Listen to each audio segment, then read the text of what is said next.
Hi, Kath and Frank. Hi, Sean. Hi. Just a very quick video.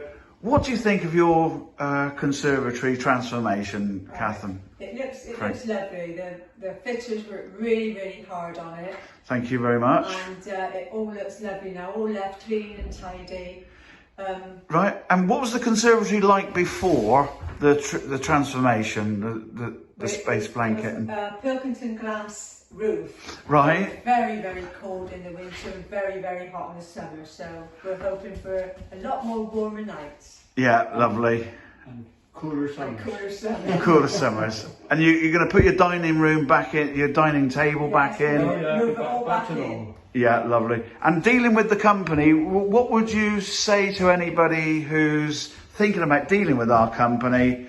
You know, the sort of level of commitment and expertise. What would you say to anybody thinking about I it? can't fault them at all. Oh, So usually, No fault. yeah, I'd recommend the company. And you would, you Yeah, probably. yeah. And you know, when we had a few, can I say, fitters or what I want to call them, and they all come across as being very helpful. Very nice, Yeah. Lovely. Right, and Well, they are tea addicts, so.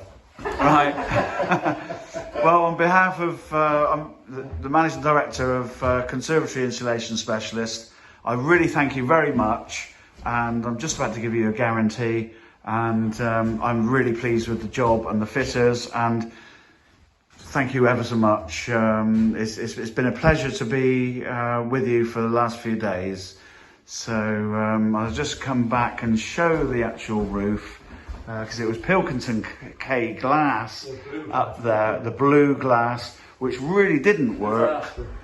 Yeah, really, and it was really cold in the winter. Yeah. Couldn't use it in the winter and suffered sometimes in the summer. Yeah. Well, that's lovely. Thanks ever so much. Thank you very much for the job. It's lovely. Oh, that's very kind of you. Thank you. Cheers. Bye. Bye.